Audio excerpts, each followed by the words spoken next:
Welcome, everyone. Happy 2023. I'm so excited that you're all here for the Women's Philanthropy Board meeting.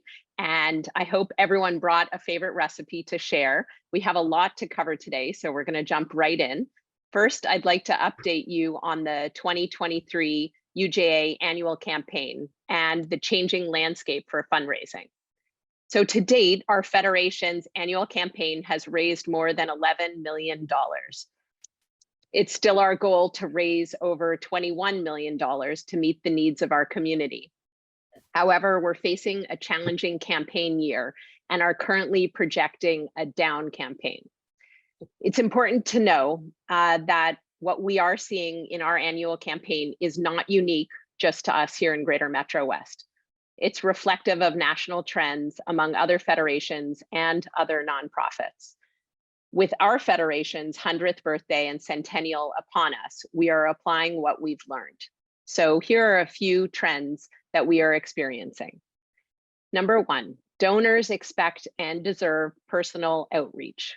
Hopefully you know from experience that a call, a coffee date, a walk is really a very nice touch. And our donors don't want to feel like their giving is transactional. This is key because women's philanthropy has always been good at connecting others to our work. We know personal outreach and appreciation can make a huge difference. To that end, across all of Federation, we've begun to make more Friday Shabbat calls to thank our donors. So if you'd like to be part of these thank you calls, please let me know. It takes just a few minutes. Even if you get a voicemail and leave a message, I promise it'll make the recipient feel really good and it'll make you feel wonderful to make those calls. Number two, in-person events are back, definitely back for many people, and yet we can't rely on any single large event to inspire people. More intimate small get-togethers are increasingly attractive to our donors. Number three, people are concerned about the economy and the state of the stock market. So we must listen to them and we need to acknowledge their fears and concerns while also keeping our mission front and center. The needs of our community won't just disappear even in a recession. Number four, we're challenged by donor attrition. Some of you are moving away. Our donors are often relocating and there's more mobility now than ever before in the past. So it's critical we engage our newest donors to ensure they will give again. As best we can, we meet our donors where they are, including at next month's Florida reunion hosted by our fellow board members, Terry Goldberg and her husband, Michael. So if any of you are in Florida right now, or if you're heading to Florida, please make sure to come and celebrate with us. Number five, nationwide nonprofits are challenged in hiring fundraisers. Our campaign department has been operating below professional capacity while still tasked with the same goal. At the same time, there are fewer volunteers taking on campaign solicitations.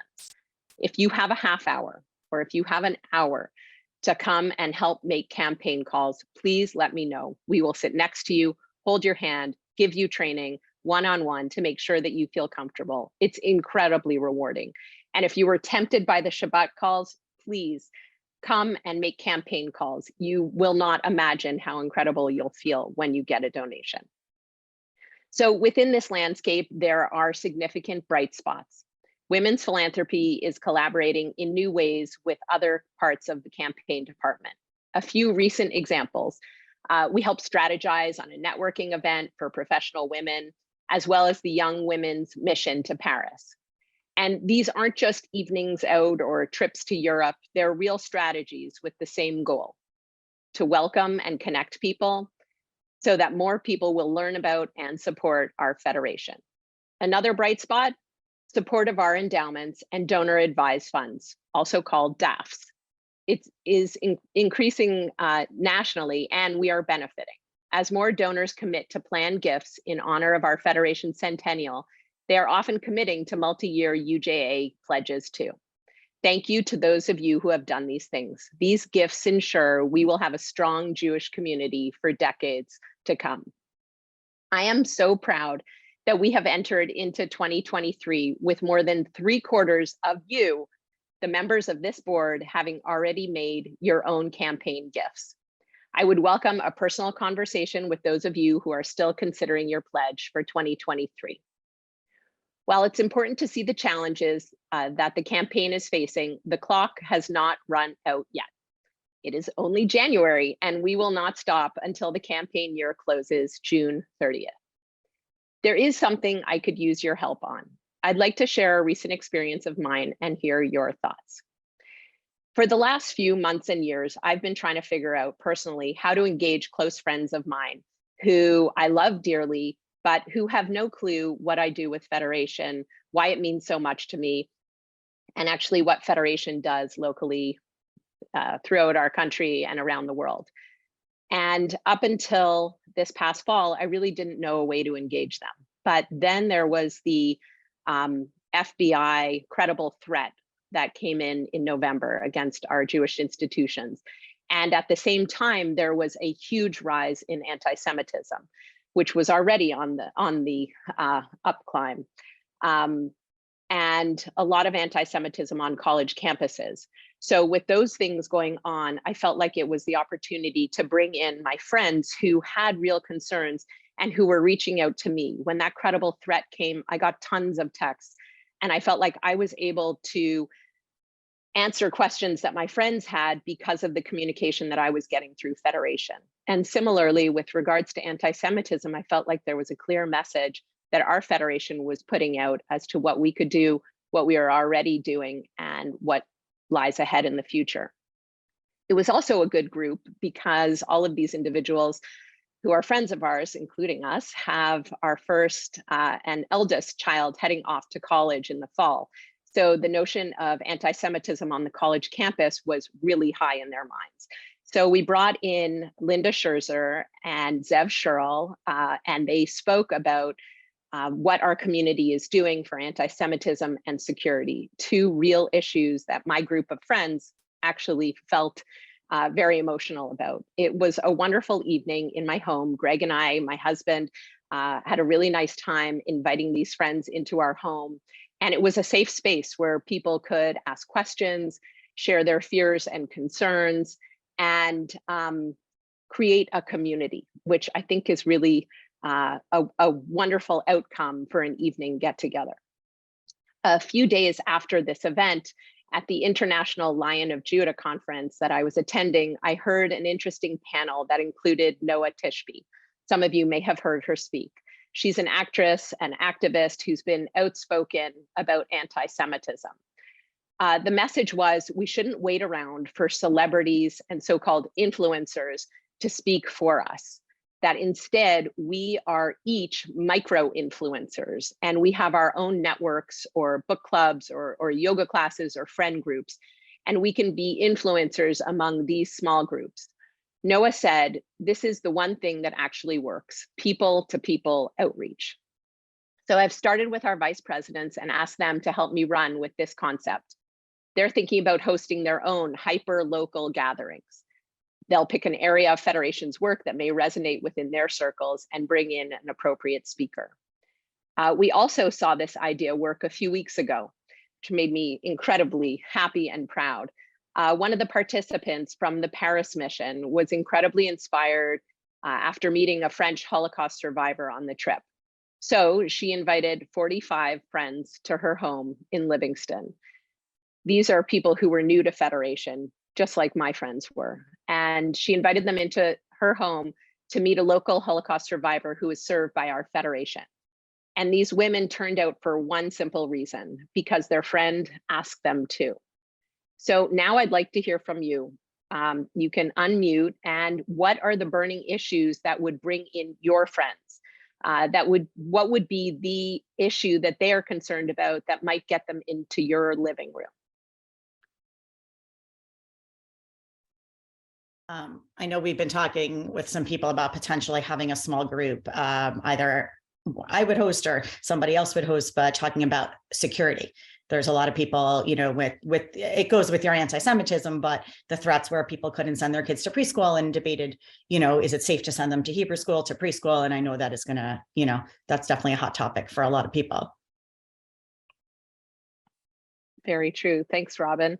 Anyone else want to share what would bring your friends who are unclear about why you spend so much time and energy with Federation, whether it's going on missions or coming to meetings like this one. What is it that would get them into your living room? Definitely anti-Semitism. I mean, that's a huge one. I mean, I would say politics for, the Israel politics, and how do you support Israel when you're not happy with their politics, and you support Israelis, but I don't know that that would actually draw my friends in. I think the anti-Semitism would. It might draw other people who are really involved in, or people who are activists, but my friends, they're very assimilated, but they feel the anti-Semitism. Thanks, Rebecca. Anyone else before we move on? Yeah, I just want to say that I think there's an irony about what was just said in terms of Israeli politics. I think sometimes people we know look at it and they say, oh, it's a really big issue, and how can I even handle it?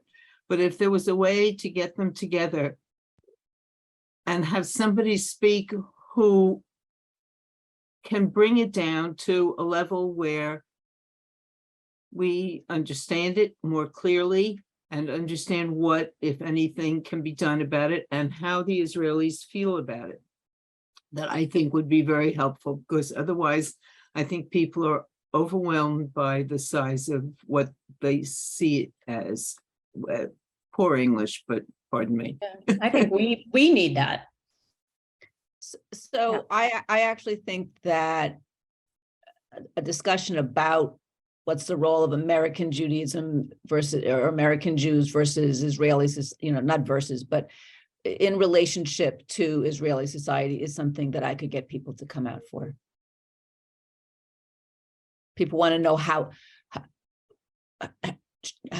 people are unsure. And I think that we have speakers who can speak to that, to the changing, the way American Jews' relationship with Israel has changed over the last 10 or 20 years, and how Israelis' views of diaspora Jewry has changed. And I think I could get people to come out for that. I think a lot of my friends are talking about the new government, the Israeli government, and are very concerned about what's going on. And what's tricky about it is because of our federation's basic policy is not to get involved with the politics of Israel. It's a slippery slope, but I think the topic alone is something that we have to address in a way that we can be non-political but clear about what we do in Israel, despite the government, so to speak, and Right. and just have a conversation along those lines in a very sensitive way. I think that would be something that could draw people. These are all fabulous ideas, and hopefully the rest of you are thinking, how can I engage my friends? So we'll keep this conversation going.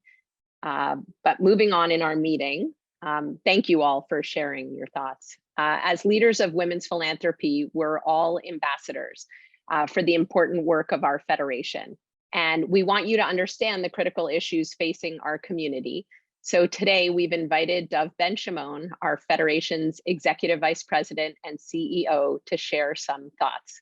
Dov, we really appreciate you being here this morning.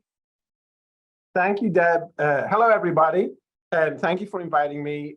I just want to, before I say anything else, I just want to reiterate and emphasize my gratitude, David Sagan, our president's gratitude for the work of women's philanthropy, for your leadership, for all that you do to lead our community and our UJA campaign and our federation. It is noticed, it is appreciated, it is meaningful and significant.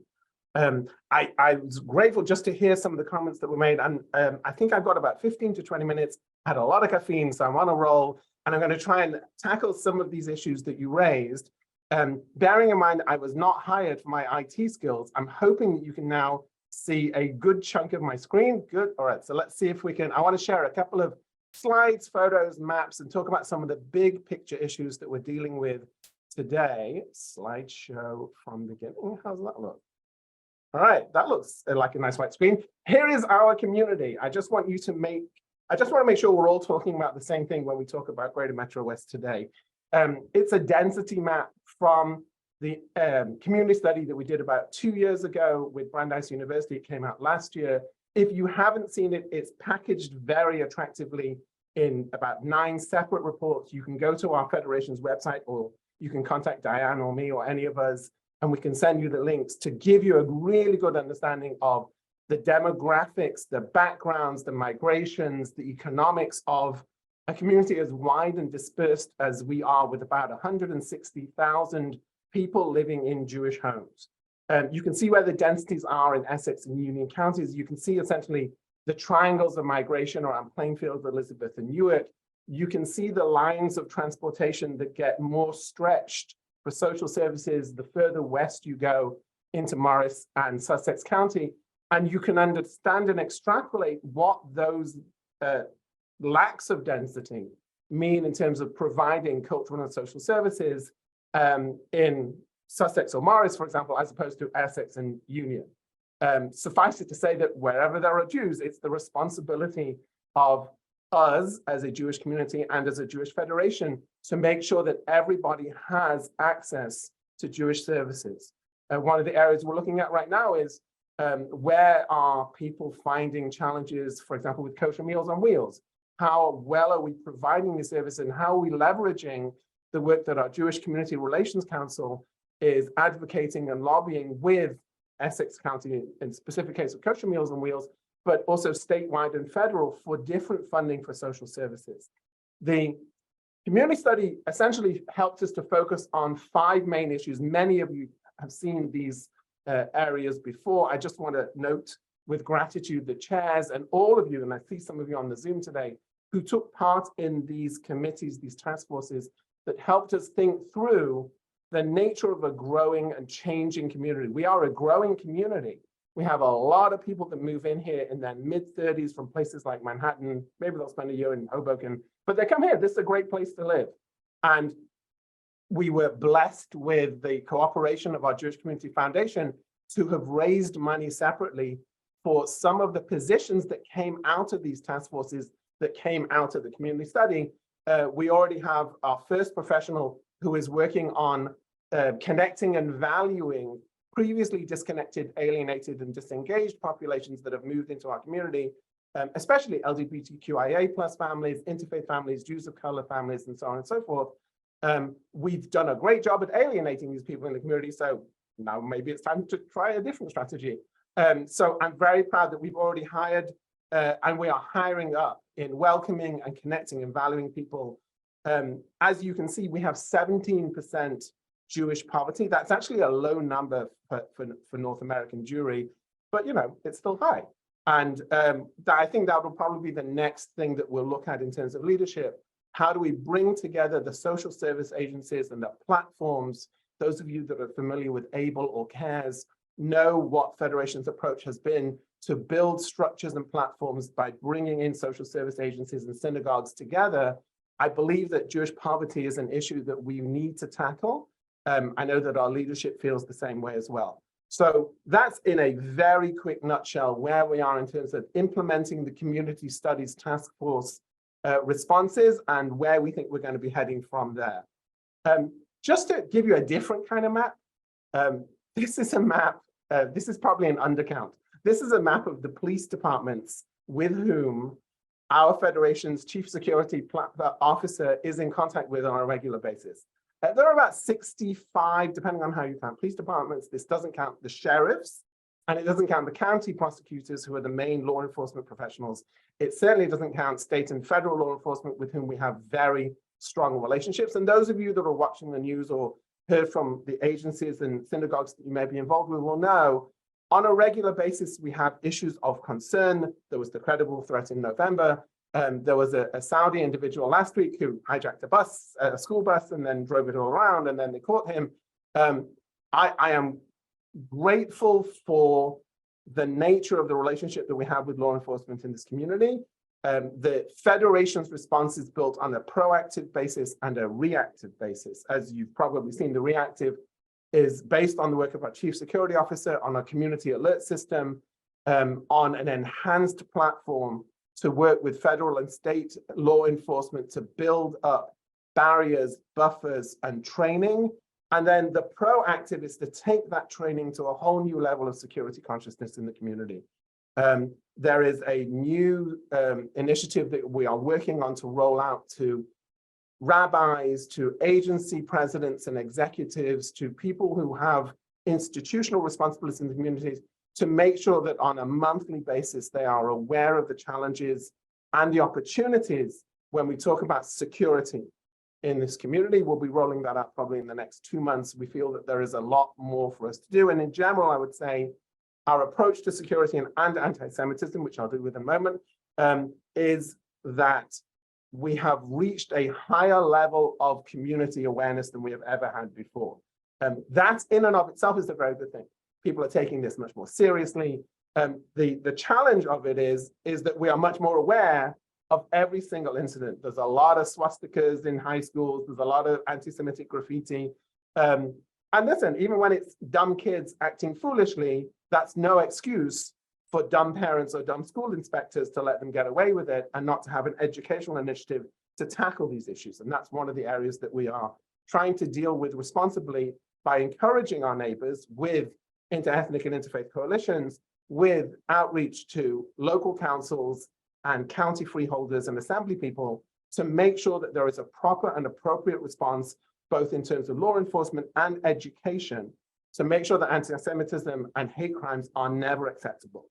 The next wave of action that you will see from our Jewish Community Relations Council and from my own office, I believe, is going to be a further attempt to widen the inter-ecumenical councils, which are the relationships that we have on different county levels and some town levels, of working with other faith leaders to make sure that we have those dialogues, both for teaching against hate and to build a reactive coalition in times of need and security challenge.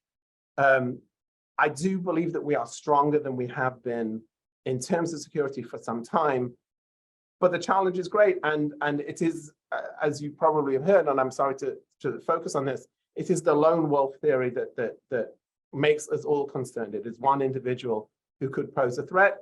And our responsibility, I think, in Federation is to make sure that the community as a whole is empowered, is taught, is in a strong connection with law enforcement.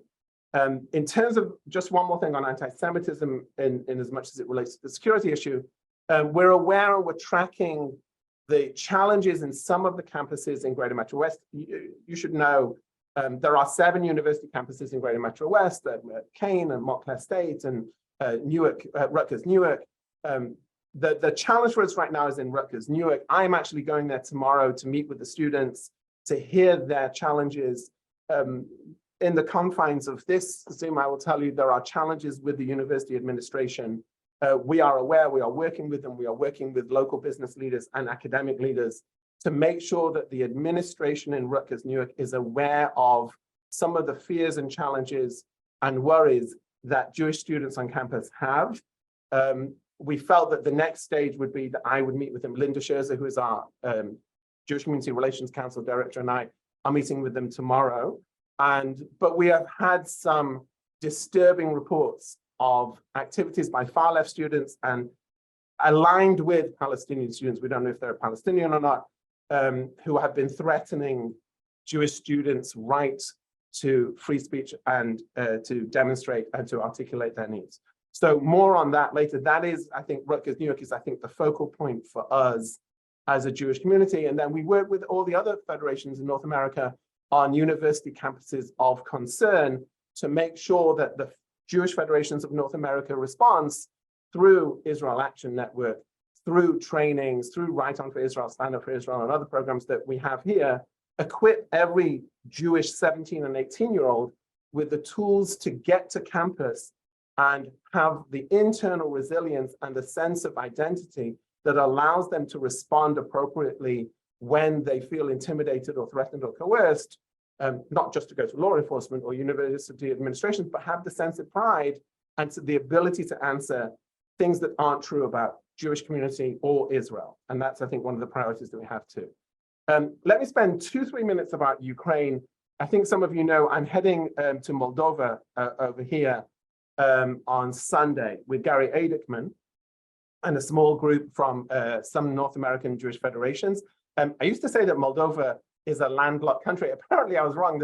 If you actually look just where it says Odessa, right by the O, there's actually a tributary of the Danube that stretches into the Black Sea. So, and they have like 3 ships. So technically it's not a landlocked country, but you know, they have a half-mile stretch just to the southwest of Odessa. So it's not technically a landlocked country anymore. And they cut a deal with Ukraine. The reason I'm going to Moldova is because of a country of like 4 million people. They accepted 500,000 refugees since February the 24th, since the Russians attacked. There's still 60,000 or so refugees that are there. And you probably have been following the news like I have. There is still fighting in Bakhmut, which is here just below Soledar. Soledar is that town that was allegedly overtaken by Russian soldiers, and technically not Russian soldiers. Most of them were from this private army by the man called Putin's chef, the Wagner group, the Wagner army. Soledar probably was overtaken by Russians. Remember that all of this area was Russian controlled. The Ukrainians have pushed back. And what we are now, what military analysts will tell you is we're now in this race against time as the British, the Germans, and the Americans have said that they're going to send their advanced tanks. This is, this isn't going to happen tomorrow. It's going to take months for some of these tanks and the extra ammunition and armaments to get to Ukraine. What every military analyst is now saying is that the Russians are going to try to mobilize for their spring offensive much, much faster. This is going to speed up the timeline for everybody. We're just waiting for the mud to solidify. That's how wars are fought in Eastern Europe. And why am I telling you all this? What does that mean for us? It's because right now there are very few refugees fleeing Ukraine. You should know that the Jewish Federation system, that our Jewish Federation specifically and principally, has done an incredible job of saving thousands of people's lives since February the 24th.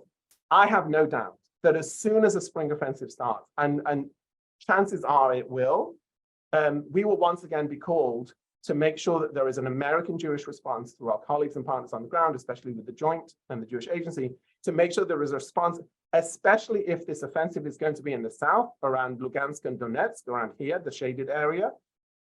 That means that refugees, first and foremost, will go through Zaporozhye, through Dnepropetrovsk, right down into places like Moldova. So one of the things I thought was most responsible was to see our partners on the ground, to report back to you, and we'll send you video briefings, and we'll do some briefings when we get back. It's very clear that the responsibility of the North American Jewish Federation system is to make sure there are fire stations on the days before the fires break out. That's the purpose of the United Jewish Appeal. I want you to know how important it was for those of you, I think nearly all of us, gave to the Ukraine Relief Fund. That was directed towards the individuals who needed food and medicine and logistics the most since the Russian attack. What we're doing right now is building up the capacities of these agencies and organizations on the ground through the United Jewish Appeal, through Federation's annual campaign, to make sure that we can respond on the first day that refugees start to come again.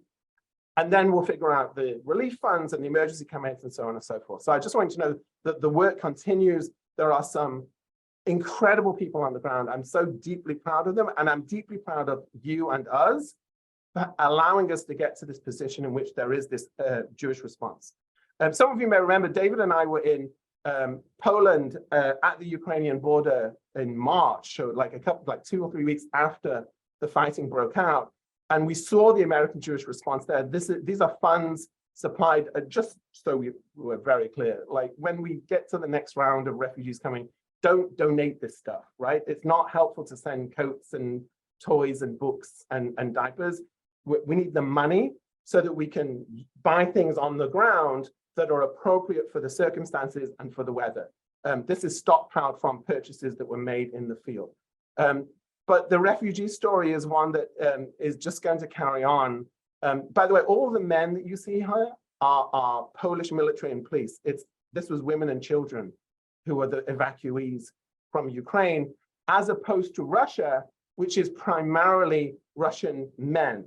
The intelligentsia and people trying to flee the draft since mid-October when Putin drafted another 300,000 men. And you should know that whereas in Ukraine, the Ukraine Relief Fund that we raised money for as a separate emergency fund, helped get tens of thousands of people to safety, including thousands and thousands, actually hundreds of thousands of people and tens of thousands of Jews. When we're talking about the Russian emigration and the thousands and thousands, tens of thousands of Jews who our Jewish Federation, through our partners, have helped to get out of Russia, most of that is not publicly known. We don't publicize it too much. It all comes from our Federation funds, from the United Jewish Appeal. We're trying not to draw too much attention to it for obvious reasons. I can talk about some of them if you want, but that's a very different story. And just one photo that I've shared with a few of you, and then we'll move on from Ukraine, is this. And it's a sign. It's a sign in Hebrew and in Russian and in English and in Polish and Ukrainian. And it's a hotline for Jews. This is in Medyka on the Polish-Ukrainian border where we visited. And listen, I know many of you. I think that you and me and most of us are here today because of, our parents turned left instead of right, or our grandparents turned left instead of right. And there, but for the grace of God and the history, many of us have come from these places, like Ukraine and Poland and Russia. And seeing this sign, which is a sign set up by our partners on the ground, so that you can call one of two hotlines. One is in, well, it moved from Moscow, and one is in Israel. They moved it to Warsaw. If you're a Jew and you get to one of these border points, you just call this number and they will literally say, here's where you go, turn left. And it was a historically meaningful transitional point to see this and to realize that we are facing another wave of massive Jewish migration, right? There's a wave of Jewish migration every 20, 30 years in the last 150 years. But how amazing it is for us to be in a position that we can actually do something about it. And I wanted just to share that photo because it did remind me about the responsibilities we have and the fact that if you are a Jew and you get to this border, and because of our funding and because of our support, because of our partners on the ground, you don't need to worry about money, and you don't need to worry if you've lost your passport, and you don't need to worry about visas. We will get you to safety. We will get you to Israel. We will help non-Jews too, because I believe that is part of our responsibility. And there are thousands, tens of thousands of people who were given meals and medicine and lodging who weren't Jewish, but they are all created in the divine image. But there are also tens of thousands of Jews who have been helped. And I think that's something that I don't see many other people who will help the Jews who are escaping, who need to get to Israel, who need to get to safety. With that, there were a few questions about Israel, and I think I have like 5 minutes left. So let me just do a couple of minutes about and try to tackle some of the questions that some people raised about what's going on in Israel. This is last Saturday night. This is, well, the numbers, who knows the numbers? Let's say 130 to 150,000 people. That was just downtown Tel Aviv. That's the Azrieli Center over there, for those of you that know downtown Tel Aviv. There was another demonstration called for this coming Saturday night. The demonstrations are getting bigger and bigger. They were in about 7 different cities last Saturday night, so they're also expanding and also growing in numbers. There are a number of individuals who are of concern to a lot of American Jewish commentators.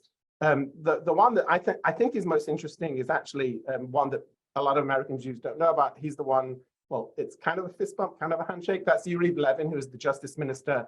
There were a series of articles about him in the Times and the Washington Post this last week.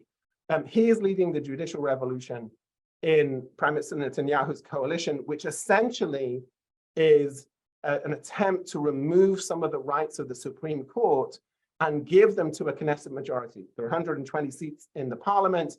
If you've got 61 seats, you've got a majority. And Minister Levin and Prime Minister Netanyahu are trying to essentially say that the translation of parliamentary democracy is a majority gets to do what it wants, and a Supreme Court cannot rule on the legal nature of a Knesset legislation if the Knesset in a majority wants to pass it. American legal commentators and a large number of American Jewish leaders have said this is not what democracy means. Democracy also means protection of minority rights and the rule of law, and they have expressed a lot of concern about Minister Levin and also 2 other individuals. One is, let's find him, here he is, Bezalel Smotrich, who is Minister of Finance and Second Minister in the Defense Ministry, a history of racist, violent behavior, homophobia, anti-Arab statements, anti-gay statements, anti-reform and conservative statements.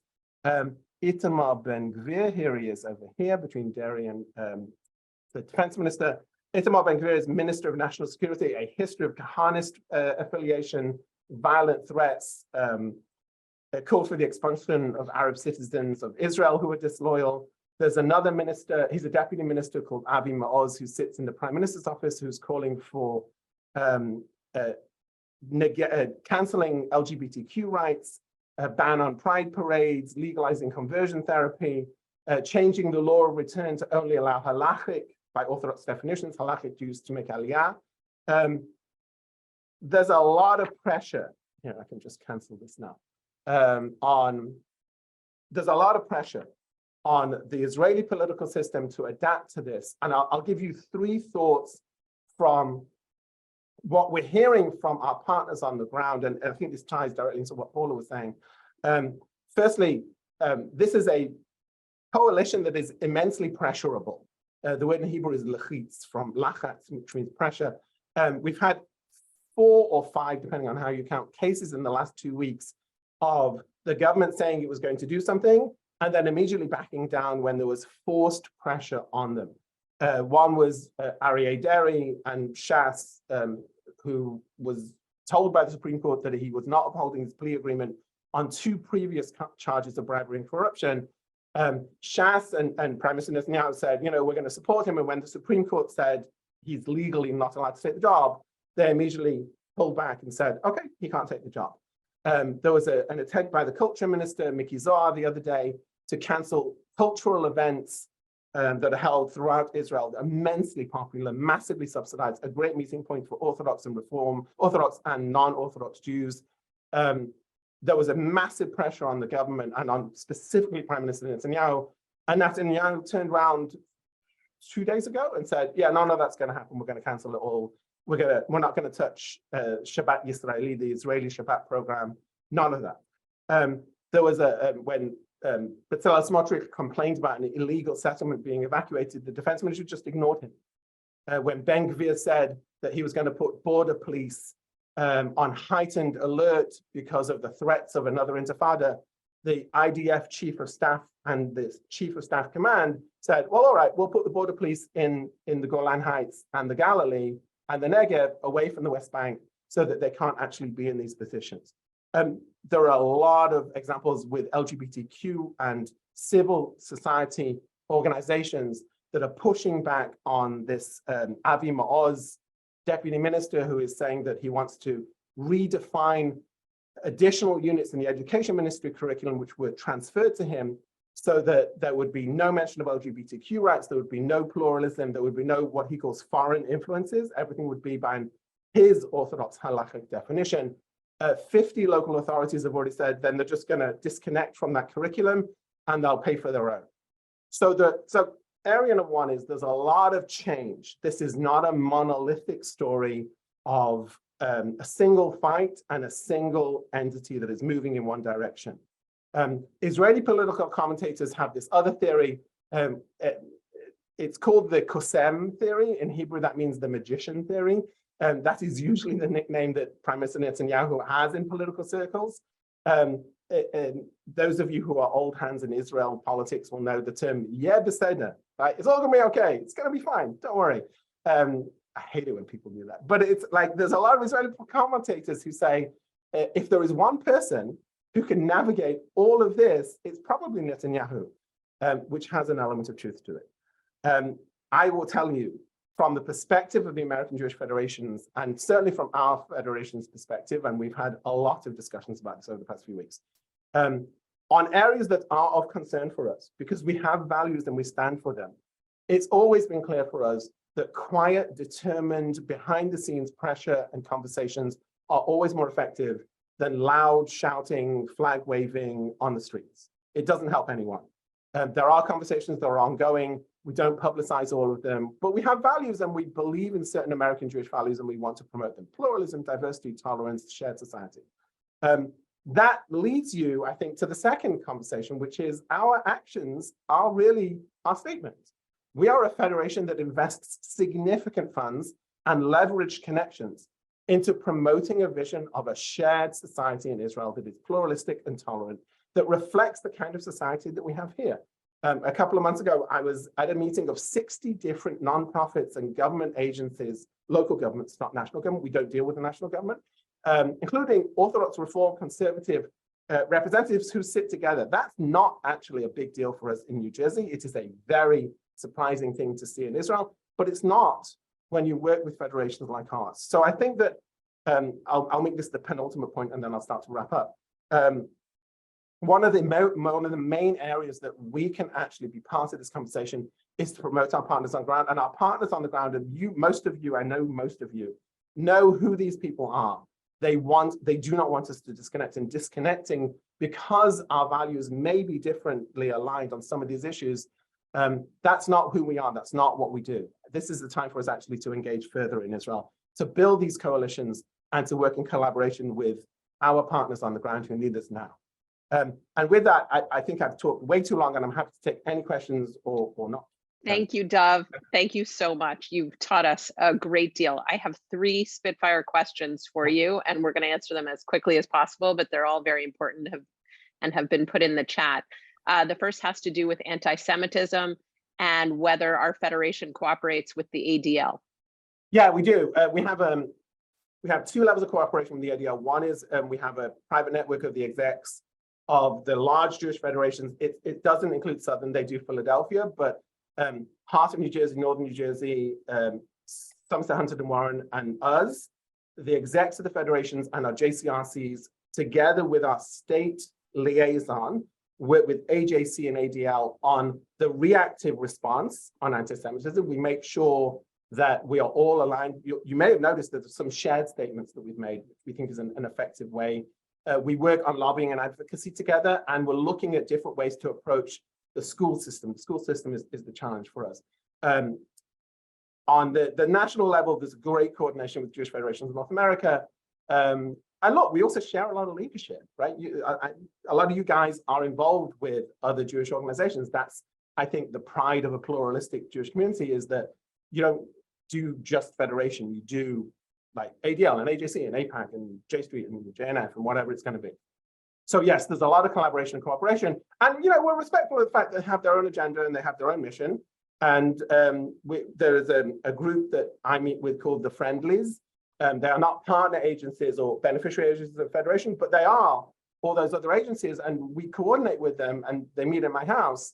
ADL and Hadassah and APAC and J Street and JNF, like the people that live and work here, because we are them and they are us.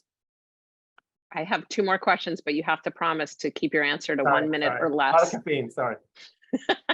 So Marcia Grosswald asked a great question. She said, I know you're looking into how the Federation allocates money. Are you using the results of the study to help determine where to allocate money more effectively to align with the findings? So the answer is yes and no. The funding is actually, the local allocations funding is frozen for the year as we do a massive rethink of how we fund local partners.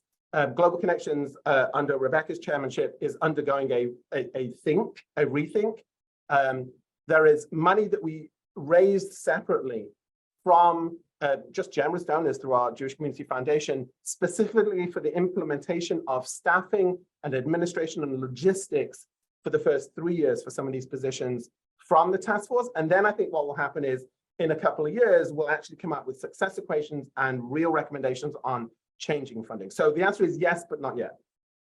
Okay, and my last question for you from Leslie Dannon Rosenthal. She asked, many friends are starting to ask me why Israel isn't directly supporting Ukraine. It's a complicated geopolitical answer. Is there a succinct answer I can give? Succinct. So the answer is no, there is no succinct answer you can give.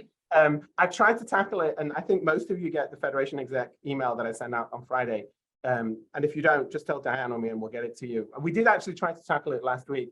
There's no good answer to it. There are answers to it. The main answers that we have been given from Israeli diplomatic representatives are Israel's concern over Russia's military presence in Latakia, which is the Russian military base on the Syrian coast, and Russian control over air traffic control and the military presence that Russia has in Syria. That's kind of a nonsensical answer. And the main issue that the Israeli government will raise is their concern over the situation of Jews in Russia. And if Israel makes too strong a stance on Ukraine, will that harm the ability of Jews to exit? That's a very short answer with a lot of layers, and we'll try and tackle that over the next week or two in one of the emails that we send out. Thank you, Dov. Amazing. You've taught us so much. I know there's more for us to learn. Thank you so much. If any of you have questions or thoughts on anything you've heard Dov talk about today, please reach out to Dov, reach out to me. I'd love to hear from you. And Dov, we wish you safe travels in Moldova, and thank you for representing all of us while you're there. Thank you so much. Thank you.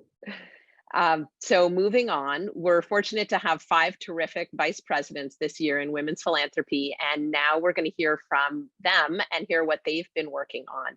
So the first to speak is Robin Laveman. Hi, wanted to share that we have a business professional network event tonight, Cocktails and Conversations. We are sold out. We have 100 professionals that are going to gather at Jockey Hollow Bar and Kitchen to enjoy cocktails and conversation with Chris Cannon. He's the managing partner of Jockey Hollow, which is one of New Jersey's hottest spots for an evening out. And Chris is also the spouse of Becky Novin Cannon, who's one of the BPN co-chairs.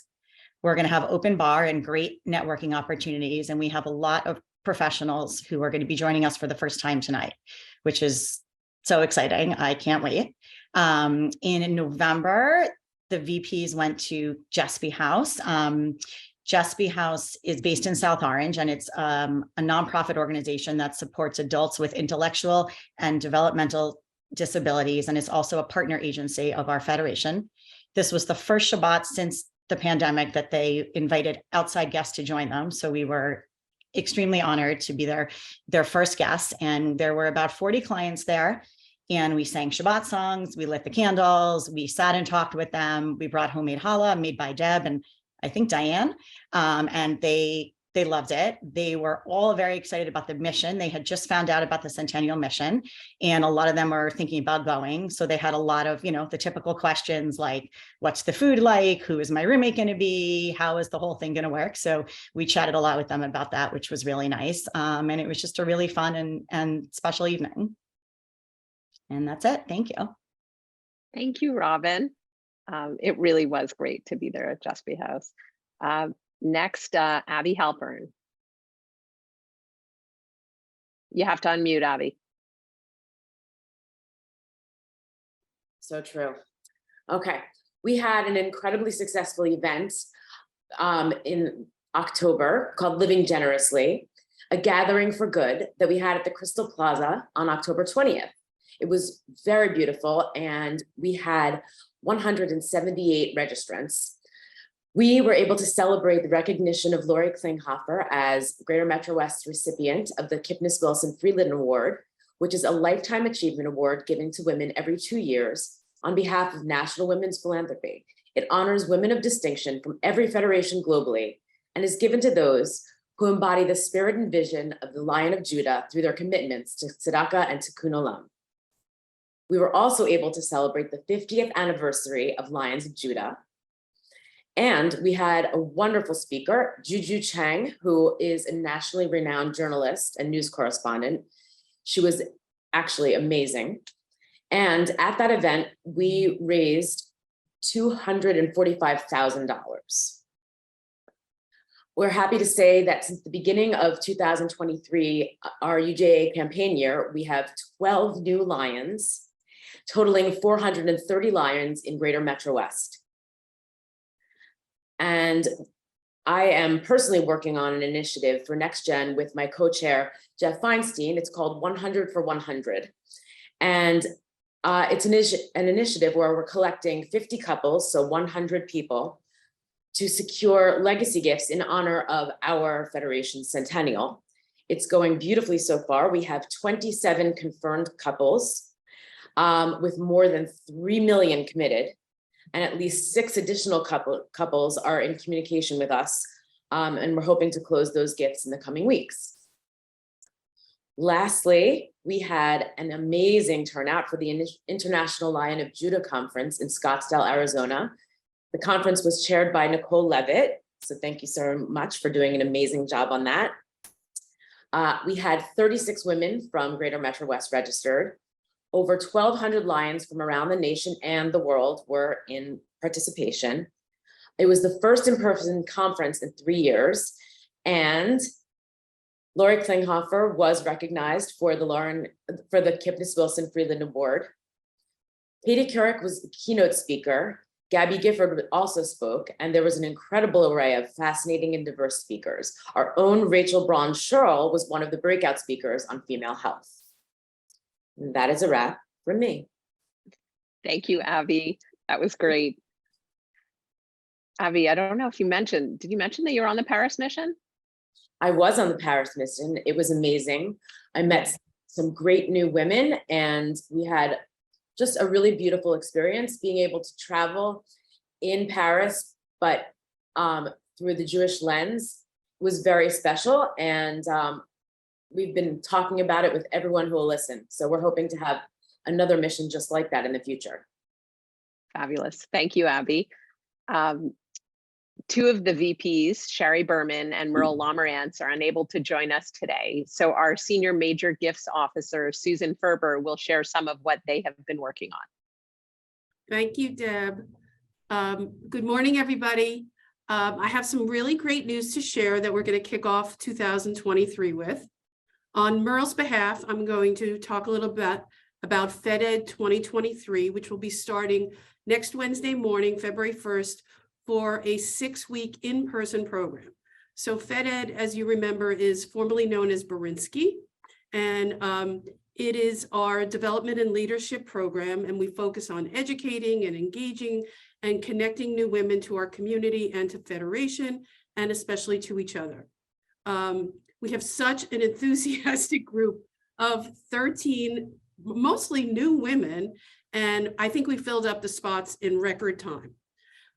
We have two incredible co-chairs, Patty Nazmiel and Stacy Ennis, and both participated 2 years ago in FedEd and have become more involved in various Federation efforts after their incredible FedEd experience.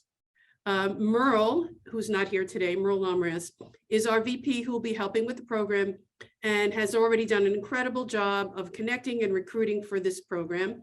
We have 6 sessions, as I mentioned. All will be in person. We have 2 agency visitations. One will be at Jesby House, one will be at the JCC Scotch Plains. In addition, we'll be gathering at lay leaders' homes within our community. So we're very excited about FedEd, and I'm sure you'll hear more about it in the weeks to come.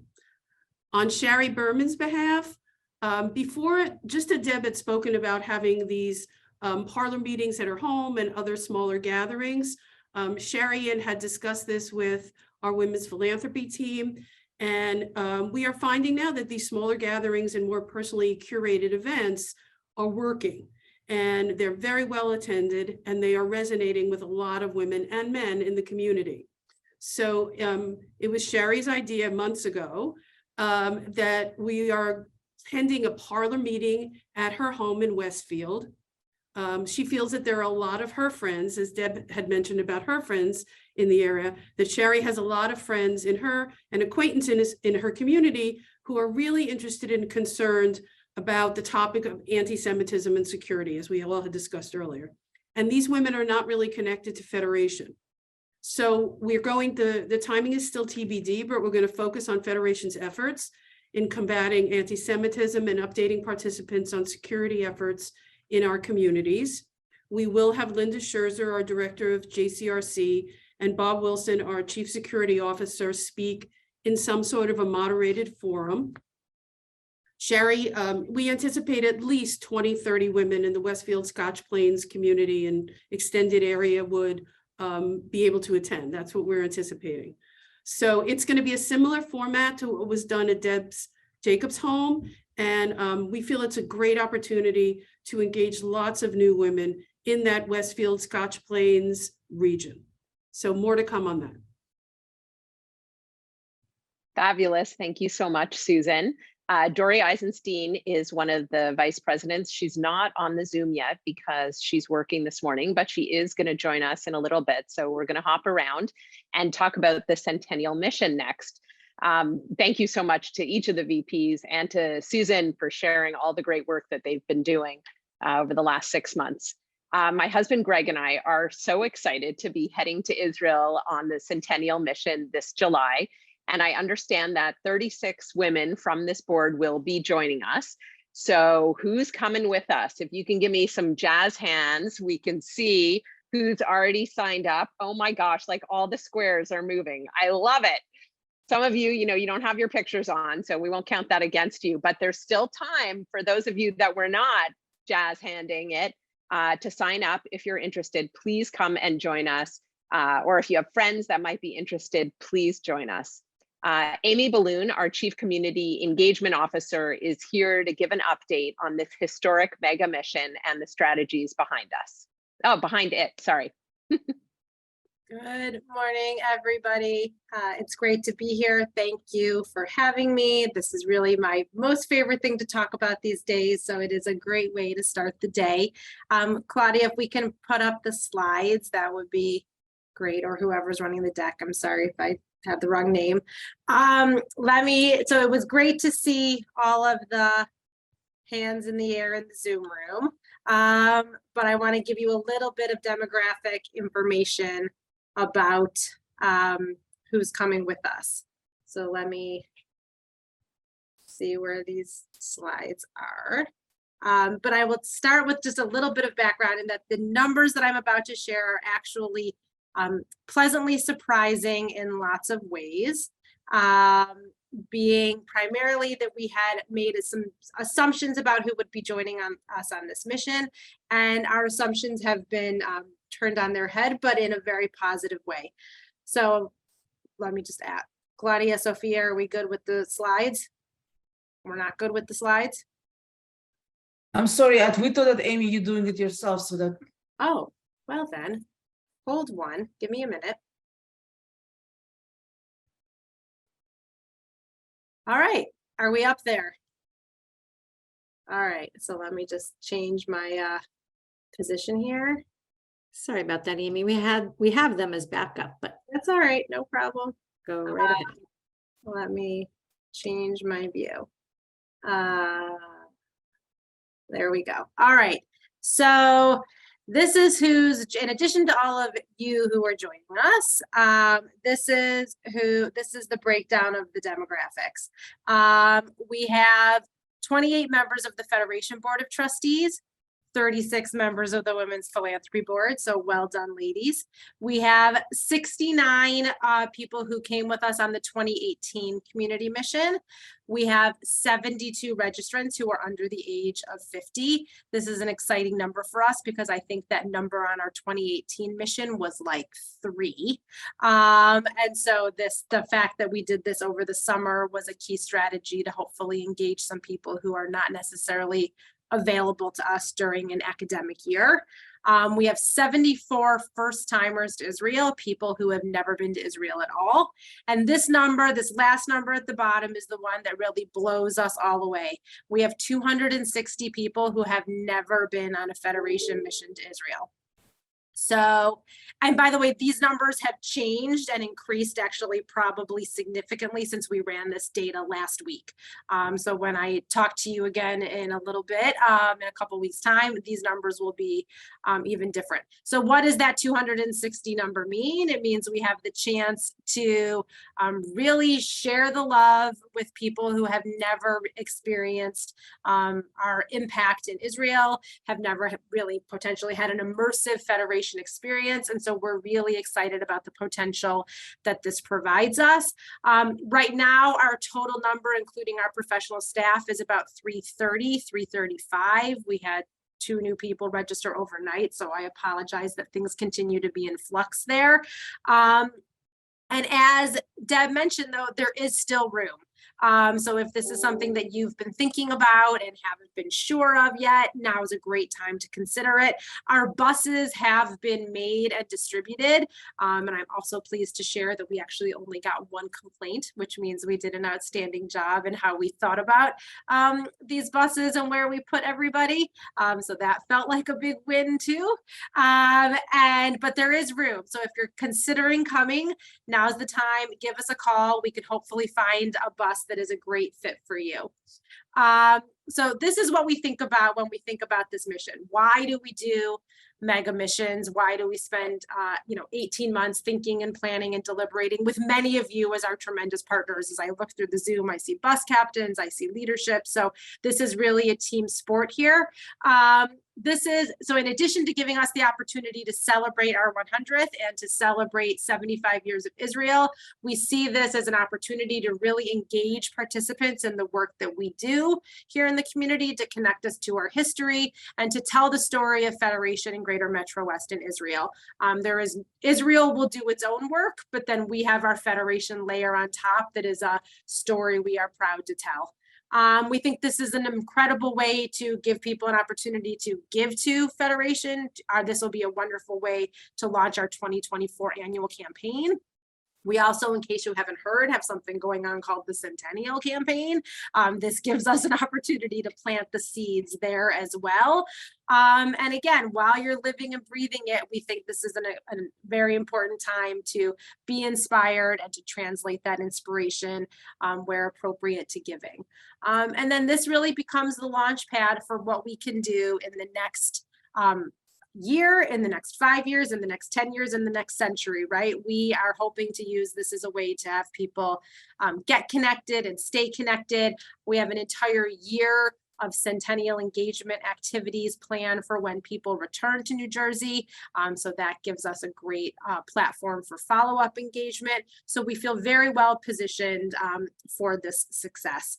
Our ultimate goal here is to sustain our Federation so that it may in turn sustain our Greater Metro West community. So we are thrilled to be able to use the mission as a tool for that. So for those of you who are coming, this is just a few sneak peeks of a little bit of what you have in store. Ira Steinberg, the gentleman right here, who's the chair of the mission, he and Heidi Cooperman, our missions director, and I went to Israel over the summer. We're going back again in a couple of weeks. We picked out, we toured dozens of venue sites for mega events. We went to some site visits, and we're going to continue to do that at the end of February. This is here us at the Agam Museum, which is where we're having a centennial event. This is the pool at one of our hotels. This is Beit Gavriel, a venue up north where we'll be having our July 4th party. So there's just a lot of exciting things that we have in store. And which we will be launching in 157 days. So start packing. If you haven't registered yet, here's the QR code that you can take a sneak peek on your screen. And for those of you who aren't able to come, which we understand it doesn't work for everybody, there are still lots of ways that you can be involved in the mission. There'll be social media that we'll be sharing from there that we hope you can pass on to your friends. As I said, there'll be all the follow-up engagement and opportunities. And you can obviously still be a cheerleader even if you're not able to join us. So we hope that those are ways in which we can count on you as ambassadors. And again, there's still time to register. So if you have any questions or comments or things that you are concerned about, things that you have on your mind, we'd love to talk to you about it. And hopefully we will see many of you. Well, we know we're seeing many of you. I think it was 38 and July in Israel, but obviously we'll see lots of you before then. Thank you, Amy. Does anyone have any questions for Amy? Go ahead, Linda. I just have a quick one. As I understand it, one of the things that has come up is the opportunity to have a follow-up plan for engagement post the trip. While I can't go on the mission, I'll sign up for anything helping related to that. Thank you. So yes, we will, and I think Leslie Denham Rosenthal is going to be speaking about one of them momentarily. We have from October till next June, we have an entire year of what we think are exciting engagement initiatives, things that are creative and new and different, things that you can only do once in a century, that give us the opportunity to follow up with people from the mission and to continue to engage people who were not able to participate. So Leslie's going to touch on one of them. We're going to be unveiling a calendar of other opportunities, hopefully very soon. So I think there are lots of ways. So thank you, Linda, for volunteering yourself. We will take you up on it. And there are lots of ways that we can hopefully continue to spread the love and capture everyone's hearts and minds, even if you're not able to come over the summer. Thank you, Amy, and thank you, Linda. That just got me even more excited. Dory Eisenstein was able to log in and join us. She was hard at work early this morning, so we're thrilled that she's here. And if she can present her VP report, I'd love to fill you in, or I'd love for her to fill you in on all the stuff she's been up to the last 6 months. Thank you. Sorry, I was a little late, but I'm happy to be here now. I have a couple updates. One is a recap of the Shop Back, which really was a terrific day. The Shop Back is primarily an engagement tool that allows us to reach a broader swath of women across our community. We've established ourselves now in our second year as a quality shopping experience, and the word on the street is pretty positive. I have some highlights for you. So we were able to move indoors this year. We were still at Crestmont, but inside, which was terrific. The space is just beautiful. Early in the morning, we hosted a breakfast for donors of $360 plus with a guest speaker, Erin Trody, who is an activist and social entrepreneur. It was a real highlight of the day for me. She was terrific. She's a leading voice in progressive spaces on Israel, Jewish pride, and is actively fighting a barrage of Jewish hate online. With 46 attendees, the breakfast was a really meaningful addition and infused the event with more content and connection to our overall mission. Throughout the day, event attendees were provided with coffee, lunch for purchase, and raffles. We had an elevated shopping experience and were able to learn about Federation's impact through standalone signage, give back boxes, and a volunteer toy drop-off. Vendors are already reaching out to find out about next year's date, and post-event feedback has been very positive. To date, the event raised $19,483, and we had more than 300 people attending. So it was a great event. Part of our overall mission is coordinating with Next Gen. And as Deb mentioned earlier, the Shop Back and the Mission to Paris are two examples of the larger strategy that we're working on, which is coordinating with them and creating programming that is relevant to women of all ages and stages as we try to bridge the gap between Next Gen and women's philanthropy. So that's about all I have, and thank you very much. Thanks, Dory. That's so exciting to hear about all the great things that you've been up to the last few months. Moving to our next item, we now get to talk about cooking. The centennial excitement continues, and one of my predecessors as Women's Philanthropy President, Leslie Dannon Rosenthal, is here to share more about our centennial cookbook. Good morning, everybody. Are we ready to cook? I always am. And I want, as Amy said, we have a whole list of opportunities that will be coming to you about how to celebrate the centennial. So thrilled that so many of you are coming to Israel on the mission, but whether you are or you aren't, we're already getting going on the cookbook. So let's see, where's my slide?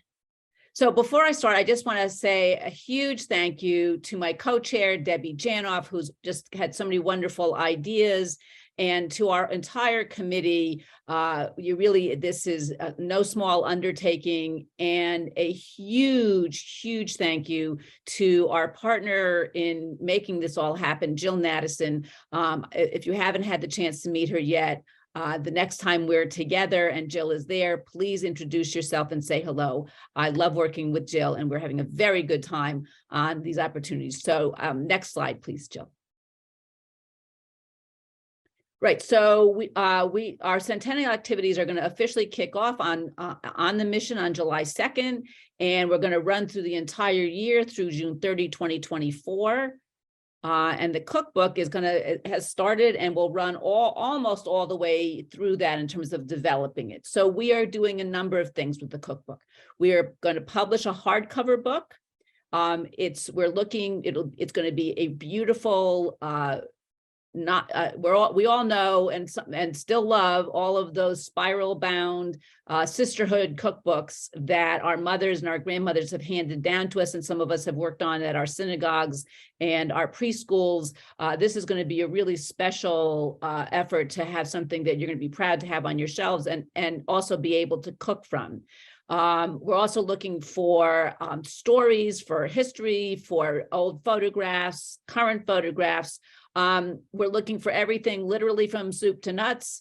If you need help with adapting a recipe to kosher guidelines, when you submit your recipe, there's a place to kind of ask for help.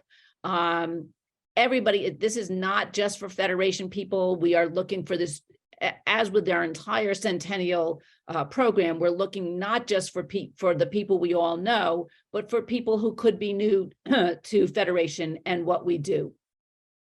We're also working with all of our agencies, our synagogues, and our schools and JCCs to have them do events and cook-offs and competitions and sharing stories. And for the agencies on the website, there are toolkits and micro grants so that just to maybe help with publicity costs or with cleanup costs, because we know we don't want to just ask people to help us. We want to help back. Next slide, please. Okay, so here's our schedule. Our call for recipes is open, ending March 30th. And please, so I know, so what I want you to start doing now, we asked you to bring recipes, and if you all could start putting in the chat what recipes you brought, that would be great. And then the next thing I want you to do is, when we're done with this call, go to the Federation, go to the website for the cookbook, jfedgmw.org/recipes. It's that easy. And then recipes, we'll start testing the recipes in mid-March. This is where I'm also going to need your help, because we'd love for you all to be testers and tasters and have events. You know, we were talking earlier about some of the micro events. Here's another non-issue based, if you will, way to bring people into your home and talk about Federation and talk about, in fact, the food insecurity issues that Federation helps with here in Greater Metro West, in Israel, and around the world. I'm already seeing some delicious sounding things roll through here. And then we will be launching the cookbook in May of 2024 at the Women's Philanthropy Centennial event. So Women's Philanthropy is a key partner for us in all of this. And I thank you in advance, but I'm going to keep hawking you. And we'll, if you're not submitting a recipe and you want to be a tester, because then we're going to have a way to collect tester names separate and apart from submitting the. I'm getting so hungry watching this. To be a tester, we'll have another avenue to do that, but that won't be for a while. So, okay, so here it is. There's a lot of mother-in-law recipes in the chat. Isn't that lovely? And there are so many bad mother-in-law jokes out there. I make a number of my mother-in-law's recipes too. I miss her all the time, and it makes me feel better to cook her food. And my husband too. So here, it's really, really easy. Here's the website, as again, jfedgmw.org/recipes. And it really, we spent an enormous amount of time. Thank you again to all of the professionals in the marketing department and our tech department who really, really worked hard to make this easy to use. And take all these recipes. When we stop sharing the screen, I can't wait to take a look when I stop talking at what you've submitted. But really, it's so easy to go right to the website and submit all of these wonderful recipes. We're not going to be able to include all of the recipes that we get in the hardcover book. There will be a digital archive. So everybody's recipes are going to be someplace where we can find them. We also know that many people don't use cookbooks anymore. This one is one you're going to want to have and keep, because it's going to have special stories in it. We've already heard amazing stories. Jill, is there one more slide? Yeah, there it is. Questions, call Jill Nattison. Or email her at that email address. And we could take down the screen. I want to see everyone's smiling faces. Hi. So we're already getting wonderful, wonderful stories. Just a brief story. I don't know. I can't see if Pam Brewster's on, but Pam's mom, Ruth, called in a story about her father of blessed memory, a real leader in the Union County Jewish community, who heard there were 400 Jewish soldiers at Fort Dix over Passover, and decided that they needed a Seder. And there are pages in his handwriting of how they cooked 400 gefilte fish, balls, and all of the recipes, all of the food that they brought down to Fort Dix so these Jewish soldiers could have Passover. So we're collecting not only recipes, and they don't have to be, if you just have something your kids like to eat, if you have newly become vegan and you have something you want to share, that would be great too. But really what we're looking to do here, for me, hospitality is a Jewish value, right? Abraham and Sarah welcomed 3 strangers. They had no idea who they were, welcomed them to their tent and fed them food. And in fact, they were the angels who informed them that they were going to be parents at a ripe old age. So it's a basic value of Judaism, and it's a basic value of our community to be welcoming. So I'm counting on all of you to help us welcome. Get your recipes in, and if you submit a recipe, please sign up to be a tester. Please reach out to your synagogues, to your early childhood centers, to the agencies where you're involved, and get them to either have events or publicize the recipe collection. And I really look forward to seeing what you guys submit. Thank you, Leslie. This was amazing. I'm starving now. And just so you know, Barbara Drench is ready to be a tester for you. I don't know if you saw in the chat, but she's number 1 tester. Oh, wow. There's lots of great recipes that were already put into the chat, and I can't wait to see this cookbook. It's going to be really amazing. Great. I have a question. Can I ask a question, Deb? Yeah. So I have one of my favorite Jewish cookbooks already that is a school cookbook from somewhere else. Can you submit something that is not original to you? Yes. So let's handle that. So there are no original recipes, right? I mean, you'll see once you submit the recipe, there's a place to say, where did this come from? And you can say it came from the South Orange Community School Cookbook, or wherever it came from. So it doesn't have to, even if it's like an Ina Garten recipe, say, I love this, maybe if you change it up a little bit, or whatever, but just give the attribution. We consulted with the legal folks, and Barbara wants to know what the qualifications are. Taste buds, that's what the qualifications are. And also, if you're going to be a tester for us, what we're asking, because there's going to be we want to build a huge social media campaign around this, take pictures so that when we want to figure out, tell people how things are made, take pictures as you go. Pretend you're everyone's a food photographer on Instagram these days. So you all know how to do this. Take out your phone and take pictures as you go. I look forward every week. I know that Lori had to go, but I look forward every week to seeing what Lori Klinghoffer bakes for challah on Instagram. So follow Lori if you want to see some really beautiful chalot. And again, all these recipes that you just entered, you've got them right in front of you. So you can type them in, you can upload a picture of them, you can, there's many different ways to submit the recipe. And then we're going to have many different kinds of recipes, but we're also looking for your stories.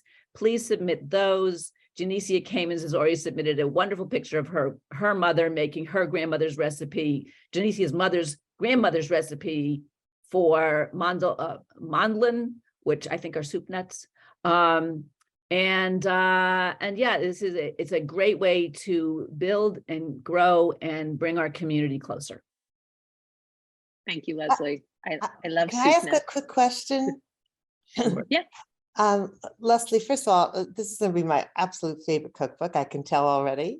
But you had said something about current pictures as well.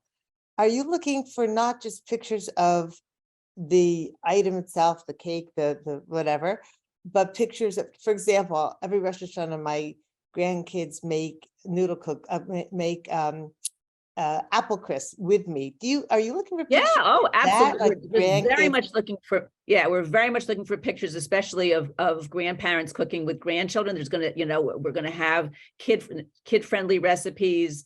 We're not promising anybody's making it into the cookbook, but will certainly be a great way to advertise for those kinds of things. And we really want people to be cooking with their grandchildren. But Paula, send that in. Okay. I love Thank that there's you, going to be Leslie. a digital archive that, Yeah. for, with pictures. I think that's amazing. Great work, Les. Well, I'm working with the best of the best here. Debbie and I are having a great time. Our committee is fantastic, and Jill is knocking it out of the park. We've learned so much about cookbook publishing, things I never thought I would know. Thank you, Leslie. I'm really excited to say that we plan to gather in person for our next Women's Philanthropy Board meeting. So take out your calendar and mark down March 30th at 7 p.m. Yes, it's in the evening. We'll meet at the new building of our partners at JSDD, the Jewish Services for the Developmentally Disabled, and we'll take tours of the Way Center and see how they've been creatively engaging their members throughout the pandemic. I'm so excited about this. They have a beautiful art gallery that we will have our meeting in, and I'm just thrilled. All of our partner agencies have been hard at work throughout COVID and before that, caring for those in need and strengthening our Jewish community. Our Federation President, David Saginaw, and I would like to extend a special invitation to each of you to come visit some of these partners in action. We sent you a link for to sign up for several visits over the next few months, and hopefully you'll take advantage of that. When you look at the list, it's remarkable to see the range of social services being offered. When was the last time you were inside a JCC?